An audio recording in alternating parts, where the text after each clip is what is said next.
হঠাৎ করে bakery style biscuit খাবার ইচ্ছা হলে বাড়িতেই কিন্তু খুব সহজে সেই বিস্কুট বানিয়ে নেওয়া যায়। খুব বেশি সময় বা খুব বেশি উপকরণও কিন্তু লাগে না। তাহলে চলুন আর দেরি না করে বাড়িতেই খুব সহজে বেকারি স্টাইল বিস্কুট কী করে বানিয়ে নেবেন সেটাই এখন দেখে নেওয়া যাক। বেকারি স্টাইল এই বিস্কুটটা বানানোর জন্য আমি এখানে নিয়ে নিয়েছি একটা বড় মিক্সিং বোলের মধ্যে 1 টেবিল চামচ বাটারটা নিয়ে নিচ্ছি।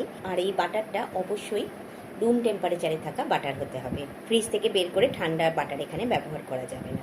আর এর সঙ্গে দিয়ে দিচ্ছি 1 টেবিল চামচ পরিমাণ গুঁড়ো চিনি। এখন এই গুঁড়ো চিনি আর বাটারটাকে একটু ফেটিয়ে নেব। এখন গুঁড়ো চিনি আর বাটারটাকে খুব ভালো করে ফেটিয়ে নিয়েছি। একটু কালারটা চেঞ্জ হয়ে আর একটু ফ্লপি হয়ে গেছে। এবার এর মধ্যে মিশিয়ে দিচ্ছি অল্প সামান্য একটু নুন, 1/4 টিস্পুন মতো। এবার এর মধ্যে দিয়ে দিচ্ছি 1 চামচ মতো পাতিলেবুর রস আর দিয়ে দিচ্ছি 140 গ্রাম মতো ময়দা। সব উপকরণের সঙ্গে ময়দাটাকে ভালো করে মিশিয়ে নিচ্ছি। এখন ময়দাটাকে ভালো করে হাতে করে আমি এটাকে মেখে নিচ্ছি। আর মাখার সময় এখানে আমাদের একদম ফ্রিজের ঠান্ডা জল ব্যবহার করতে হবে এই বিস্কুটটা বানানোর জন্য। সেই জন্য আমি এখানে খুব অল্প পরিমাণ 1/4 কাপ মতো জল নিয়েছি। আর নিয়ে সেই জলটাকে অল্প সামান্য করে করে যতটা লাগবে ততটা দিয়ে এটাকে মেখে নেব। এখন আমাদের ময়দাটাকে ভালো করে মেখে নিয়েছি। এবার এটাকে হাতের সাহায্যে ভালো করে মেখে নিয়ে একপাশে কিছুক্ষণ রেখে দিতে হবে। আর ডোটাকে কিন্তু একটু শক্ত করেই মেখে নিতে হবে।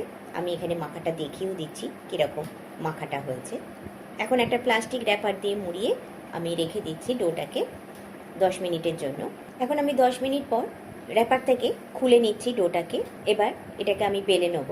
বেলে নেবার সময় অল্প একটু ময়দা ছড়িয়ে আমি একটু লম্বাটে শেপে এটাকে বেলে নিচ্ছি। এবার এই বেলে নেওয়া রুটিটার ওপর আমি 60 গ্রাম বাটার নিয়ে তা থেকে অল্প অল্প করে নিয়ে এইভাবে পুরো রুটিটার ওপর এইভাবে চামচে করে লাগিয়ে দিচ্ছি বাটারটা। এটা রুম টেম্পারেচারে থাকা বাটার, সেটাই আমি এখানে লাগিয়ে দিলাম। এবার বাটারটা লাগিয়ে নেবার পর রুটিটাকে ভালো করে ভাঁজ করে নিচ্ছি।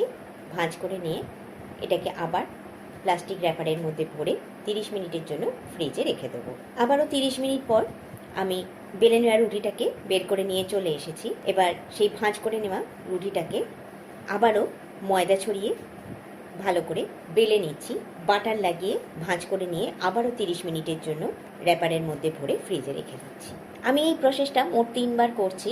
3 থেকে 4 বার এটা করলেই হবে। এই 3-4 বার এইরকমভাবে রুটিটাকে বেলা, তাতে বাটার লাগানো, ভাঁজ করে রাখা, এতে হবে কি এটার মধ্যে একটা লেয়ার তৈরি হবে। এই লেয়ারটা তৈরি হলে এই বিস্কুটের মধ্যে এই লেয়ারটাকে পুরোপুরি দেখা যাবে বিস্কুটটা বেক হবার পর। সেই জন্যই এই প্রসেসটা এইভাবে করতে হবে। লাস্টবার এটাকে ভাঁজ করে আধ ঘন্টার জন্য ফ্রিজে রাখার পর যখন বের করে নিয়ে চলে এসেছি আধ ঘন্টা পরে, তখন এবার এটাকে ময়দা ছড়িয়ে ভালো করে এটাকে বেলে নিচ্ছি। বেলে নেবার পর এটার ওপরে একটু আইসিং সুগার বা গুঁড়ো চিনি ছড়িয়ে এটাকে আমরা এরকম রোল করে নেব দুদিক থেকে। শিকটাকে মাঝখানে রেখে দুপাশ থেকে জিনিসটাকে ফোল্ড করে এক জায়গায় এনে জড়ো করব। তারপর সেটাকে আবারও প্লাস্টিক র্যাপারে মুড়িয়ে এটাকে আমরা ফ্রিজের ভেতর রেখে দেব। 15 মিনিটের জন্য ফ্রিজে রেখে দেবার পর 15 মিনিট বাদে আবার বের করে নিয়ে চলে এলাম আমরা যে ফোল্ড করে নিয়েছিলাম ডোটাকে। এবার সেটাকে প্লাস্টিক র্যাপার থেকে খুলে নিয়ে এটাকে যে অবস্থায় রয়েছে এই রকমভাবে শেপ দিয়ে আমি এটাকে ছুরির সাহায্যে পাতলা পাতলা করে কেটে নিচ্ছি। এই শেপটা আমি এই রকমভাবে দিলাম, অনেকটা প্রজাপতি বিস্কুটের মতো দেখতে। আপনারা চাইলে এই রকমভাবে বানিয়ে অন্য যে কোনো শেপ দিয়ে এটাকে বানিয়ে নিতে পারেন। এবার এটাকে আমি পাতলা পাতলা করে কেটে একটা ট্রের মধ্যে সাজিয়ে নিচ্ছি। এগুলোর ওপর আমি একটু চিনি ছড়িয়ে রেখে দিয়েছিলাম, মানে গুঁড়ো চিনি ছড়িয়ে। তারপরে বেকিং ট্রেতে বাটার পেপার দিয়ে আমি বিস্কুটগুলোকে আবার একটু চিনির গুঁড়ো মাখিয়ে ট্রেটার উপরে তুলে নিয়েছি। এখন এগুলোকে আমি ওটিজিতে বেক করে নেব। 150 ডিগ্রি সেলসিয়াসে এটাকে আমি বেক করে নেব 10 থেকে 12 মিনিটের জন্য। এবার বেকিং ট্রেটা আমি ওটিজির মধ্যে মিডিল র্যাকে দিয়ে দিয়েছি। এবার 180 থেকে 150 ডিগ্রি সেলসিয়াসের মধ্যে আপনারা এটাকে বেক করে নিতে পারবেন। আর 10 থেকে 12 মিনিটের জন্য এটাকে বেক করতে হবে, তার থেকে বেশি সময় কিন্তু লাগবে না। এখন 15 মিনিট বাদে আমি দেখাচ্ছি আমাদের বিস্কুটগুলো সমস্ত বেক হয়ে গেছে। আমি ওভেন থেকে বের করে নিয়ে চলে এসেছি। এখন বিস্কুটগুলো কিন্তু গরম রয়েছে। এই অবস্থাতেই হালকাভাবে তুলে নিচ্ছি। তুলে নিয়ে আপনাদের দেখাচ্ছি, দেখুন কতটা সুন্দর হয়েছে। সুন্দরভাবে দুপিঠটাই কিন্তু বেক হয়েছে। হয়তো শেপটা খুব সুন্দর দোকানের মতো আমি দিতে পারিনি, কিন্তু খেতে কিন্তু কোনো অংশে কম সুন্দর হয়নি। আপনারাও এইভাবে বাড়িতে বানিয়ে ট্রাই করে দেখতে পারেন।